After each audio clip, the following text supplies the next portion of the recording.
I'm recording. I'm recording. So you have to pay attention to what you do. Intentionality is key. One of the things we talked about earlier, we said that in this 2024, you must be intentional with your activities, with what you do in order for you to build a personal brand that people can connect with. You know, our focus is strategy for productivity, growth, and influence in 2024. So these are some of the key things you must pay attention to if you must build a personal brand that people can connect with easily. Somebody said something. Okay, Mr. Kelvin asked me a question that how can somebody take his personal brand locally to global stage? And I made mention of the two key factors that personally I consider as one of the things that can fast track your pace at which you reach the global stage. And that is one, building a network and a community. Building a network and a community. This is actually the two cardinal points that can help you thrive and build a sustainable personal brand.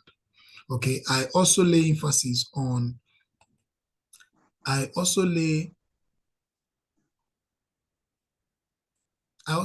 some emphasis on how these have actually helped a lot of churches.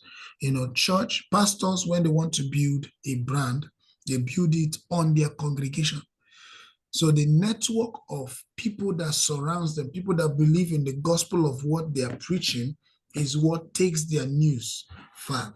You understand? So that's why most pastors will always want to say certain things that will make their members go home, say, look at what we said today, or look at what we heard today, you know, something like that. That's one of the easiest way you can build that. So the next one we talked about, we made mention of visibility. And then one other thing I also want to bring to our notice is that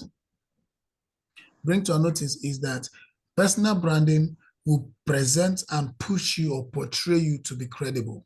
If you don't have a personal brand that people can easily connect with, they don't term you credible. That's why people or companies will always ask you for your years of experience. Have you ever sat down and asked yourself, why do they keep asking for years of experience?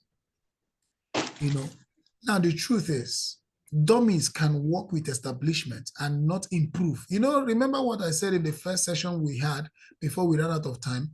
What I said is that sometimes you might be making success, but you are not productive. You can be successful, but not productive. So that's why you see some staff who work with establishments, they stay in that establishment for 5 years, 10 years. Still, there is no productiveness in their personal life.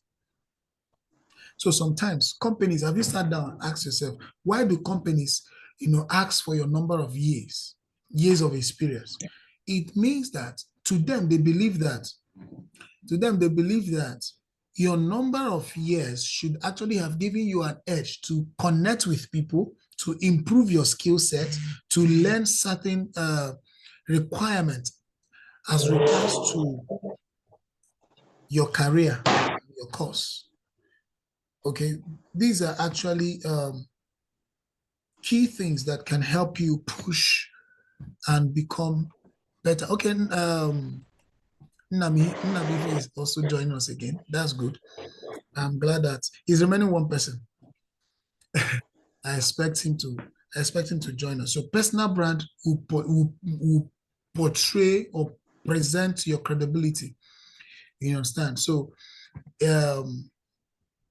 another thing that also you should put into consideration about your personal brand is that sometimes it brings you to the level of collaboration and connectivity.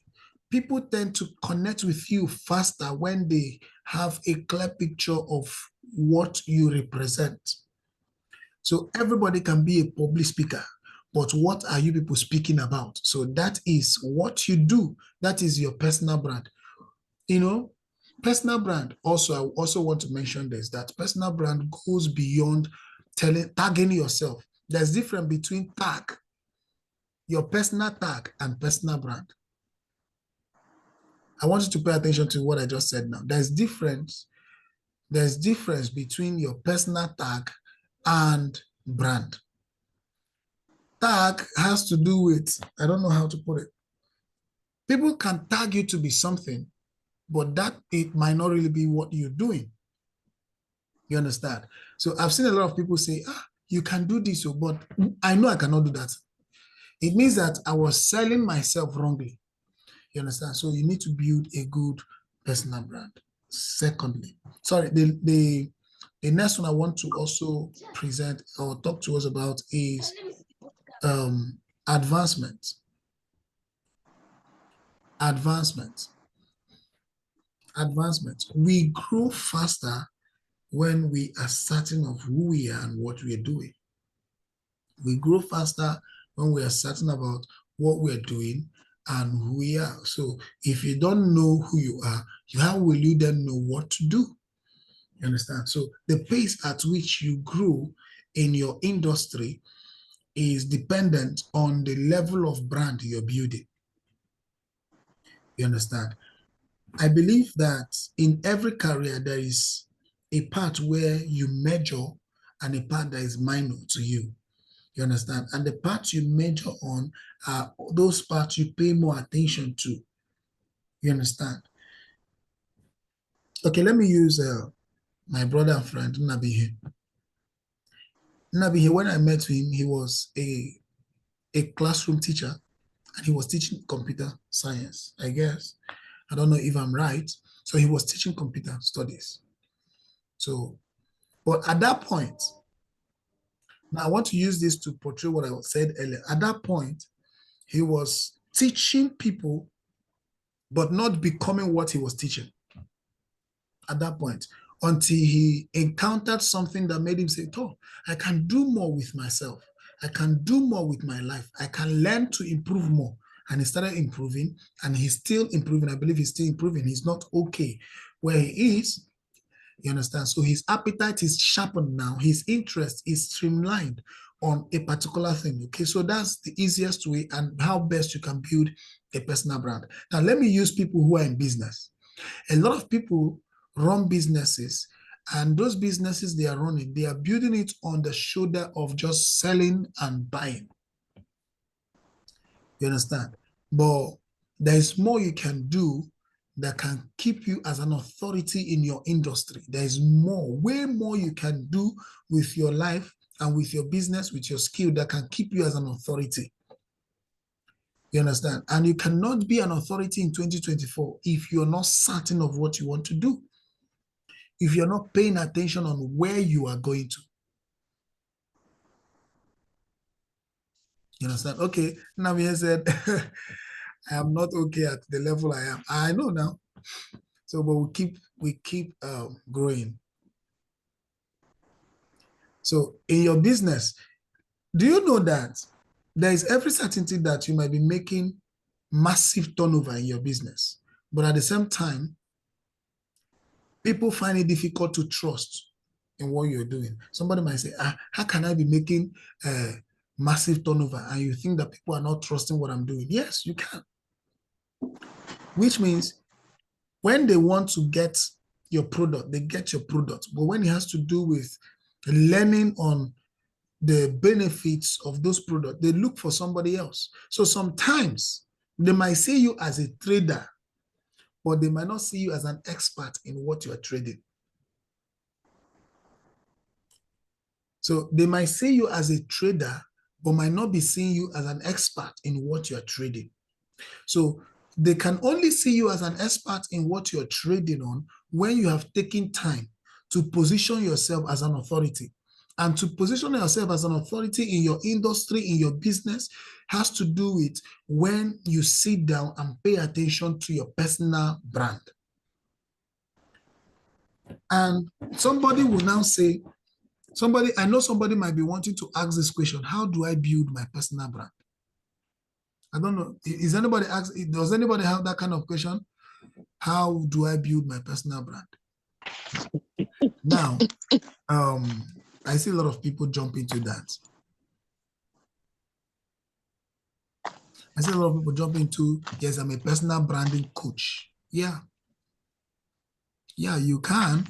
But the truth is, you need to also be careful on how you woo Perfect. people into your space. Why am I saying this? In as much as you want to teach people on personal brand, you must also understand that branding and personal branding, they are unique to the person who is building it. The way I build and develop my personal brand will definitely be different from the way you build and develop your own personal brand.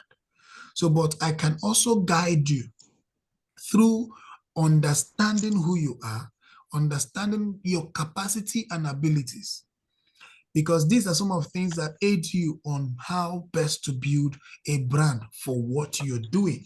So in 2024, we must pay attention intentionally on our personal brand. Sometimes we might be very wonderful, but the idea of what we are selling to people might be detrimental to what we want to do. You understand? So we must intentionally pay attention to personal brand. If you don't get anything from this, our Zoom call today, don't forget the fact that I said in 2024, you must pay attention to personal branding. Pay attention to personal branding. In 2024, you must pay attention to that. Okay, so please, that's one of the things I want us to also pay attention to. In fact, if you want to reach out to me for me to help you on how to do that, I've put together it just about a few minutes is an audio class, audio tutorial, yes, on personal branding. I have an audio tutorial on personal branding. So if you want to learn on how to build a personal brand that can help you, be at the top of your game, just reach out. I will give you information on how to get it. But that is not why we are here. I'm not here to sell. I'm here to help you, take 2024 serious. The truth is, if you don't pay attention to certain things, you will not become the authority you want to be in your industry. A lot of us wants to be an authority, but we don't have what it takes to pay the price to be the authority that we want to be. That is that. Let me just point out one more thing, then I will throw it open for us to throw in our questions, okay? Throw in our questions. So I'm going to run through something I wrote down here, and that will be the end point of it. And that is one of the things I want to lay out here is that in personal branding, you must define your brand identity. When we talk about brand identity, what we're talking about is perception, imagery, what people perceive of you. You must define it. Use Biro, take care, as in be careful about it. Use Biro, write out the kind of image you want people to look at you as, the perception. You understand? You write it. I want people to see me as this. I believe in writing things down. So I want people to believe me as this, or see me as this, or I want people to believe me for this. Okay, so you must put it down. Now the next one is you craft your professional story, the story behind your brand. Why is your brand your brand? That is the story behind it, to make it more easier for you to understand. These are some of the things I put down in that audio. So when you get a copy of it, you understand it better. You understand? But we are here to discuss on how best to have a productive 2024. So you draft why your brand is your brand. Then the uniqueness of that your brand is a story you must tell. You understand? Why did you decide to build such brand for yourself? That's the story. So the story has to do with the why of your brand. Why your brand is your brand. Now, the next one is you build a strong online presence. You understand? If you want to, but don't be in a hurry. I must tell you the truth. Don't be in a hurry. Don't look at the numbers. Because the truth is, if you don't build a strong system offline, when you get online, you will disappear. Because Certain things will start puncturing your emotions. And at the end of the day, you grow weary and you chicken out, which will be very bad for your brand. So before you launch the online presence, make sure you have an offline strong presence. Make sure you have mastered the act of retaining people in your space. Make sure you've mastered the act of retaining people in your space. Now, the reason why evangelism is disappearing from churches, permit me to use this place. The reason why evangelism is disappearing from churches is because most pastors who started ministry in this phase of digitalization have missed out of what it takes to build a good evangelical system for their church.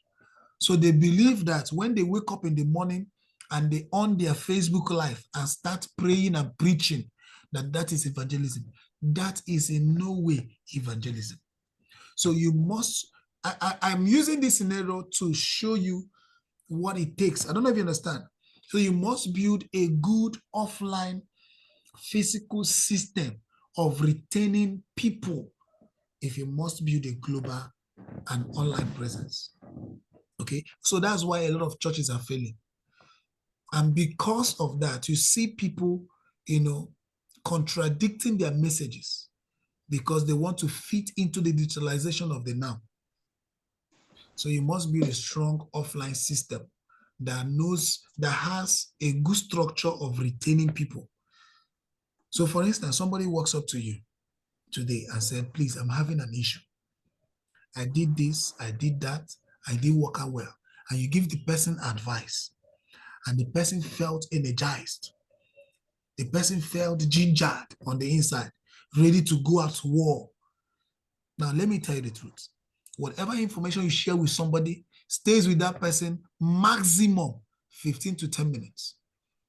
After that, activities of life will fill into the space of that person. Before you know it, the massive advice you gave that person might start fizzling off.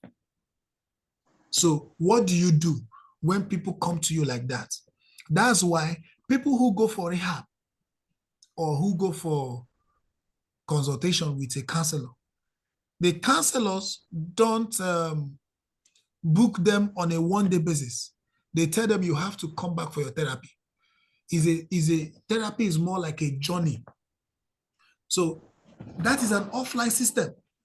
So when somebody comes to you as a thought leader, let's use the word thought leader, and you advise the person feel gingered and energized, know that there might be some nails or nail on the road that will deflect those energies. So how do you do your follow-up?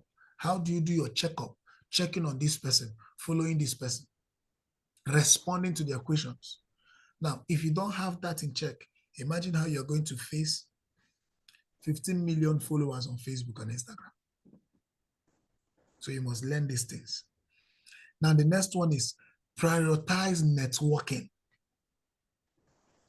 Prioritize networking.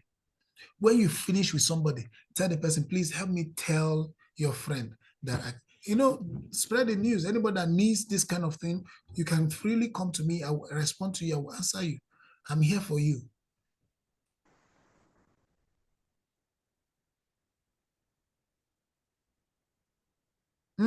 I like this. Calvin said, very true. There are churches who really don't understand personal branding, especially when it comes to conflicting messages. Yeah, a lot of churches like that. I know some pastors who raise topics. I know some pastors, I'm telling you, firsthand, I know some pastors who don't sit down and listen and prepare messages.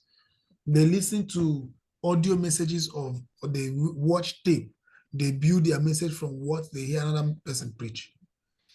That's not where I'm going to anyway. So the next one is be consistent.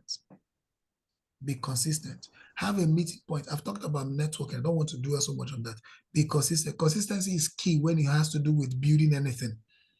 Anything you want to build, consistency is key. Just like we started this class now. Imagine us having this meeting every Monday, every Monday. Before you know it, all of us will start speaking the same language. All of us will start thinking the same way. All of us will start getting used to 8:30 to have a class. All of us, if we start meeting like this, you understand? All of us, and by the end of this class, I'm going to give you an assignment that next week we are going to have, next week is going to be a discussion class. So from the assignment I'm going to give you, you come and share something with us. So I'm not going to be the person to talk alone next week. So it's going to be a collective class. It's more like a conclave. We're going to be having a conclave next week. So imagine when you become consistent, imagine us having this thing every Monday like this. We'll adapt to the system. We'll start speaking the same language. We'll start thinking the same way. There are certain things that will come up. We'll say, no, this is not for us. That's how consistency builds any brand. So the more you appear in the face of your audience, the more they internalize you in their subconscious mind. Let me take that again. The more you appear in the presence of your audience, the more they internalize your image in their subconscious. Now, when I talk about image, I talk about everything that has to do what you do. That's your brand. What you do, the way you talk, the way you behave, the way you act, the way you treat people. You understand? So they start internalizing like that. That is that. So the next one is find a mentor. Find a mentor. Now, the arrogancy of leadership is that every leader wants to capitalize on monopoly. They want to be the only person giving out. They don't want to believe that somebody can rule over them. And that's the arrogance of leadership. So finding a mentor, your mentor, let me give you this. If you are the proud type, if you are the proud type, you find it difficult to submit to people. You can pick anybody, but make your conversations more of an inquiry. I want to find out this. What can I do with this? When you know that that person is credible enough, but your pride cannot let you submit to the person. And you can start like that. Okay? So finally, I can't emphasize on the aspect of you finding a mentor. You must have a mentor. In anything you're doing, you must have a mentor. You understand? I have a mentorship program. You understand? People enroll, people pay for my mentorship program. That one is aside. So I'm always open for people, depending on what you want. So you must have a mentor. Now, the next one is seek feedbacks. Ask people what they think about you. Ask people, make out time. For instance, you cannot have a friend.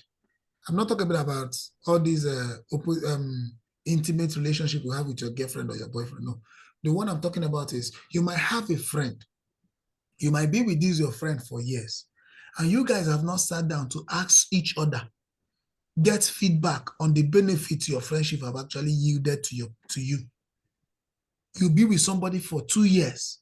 You've not had time to sit down and ask yourself, wait, what have I really benefited from this, my friend? You don't do that. You don't go on retreat. Let me not use retreat. You don't hang out with your friend to ask your friend, see, we've been together for 2 years. What impact have my life brought to you? Why do you like coming around me? You understand? Make those inquiries. That will help you know the kind of brand you are building. Whether you are toxic and you don't, you can be a toxic person to somebody, but you don't know whether the approach you use on the person is actually making the person feel less of himself. You might not know. So you need to make out time to get this feedback from your friend. All right. Any question? Any question? Please, let's drop the questions. Ask your questions. We are done. We are done for today. Please, we'll be having another section next week, Monday, please. We'll be having another section. Thank you, Mr. Marvels. Good to have you join us. I'm so glad you joined us. I appreciate you. I appreciate you. So this class is recorded. Is recorded and is open. If you want a copy of it, I can send you the replay so that you can sit down and cool down and listen to it. But if you join our WhatsApp group, I'll be sharing the link as well. If you join our WhatsApp group, you will get the replay. You get the replay. I'll be dropping the replay there. Mr. Kelvin, thank you so much, sir, for always being with me. Thank you so much. I love you. I love you, Mr. Kelvin. Any question, please? In the absence of any question, I want to appreciate each and every one of you for making out time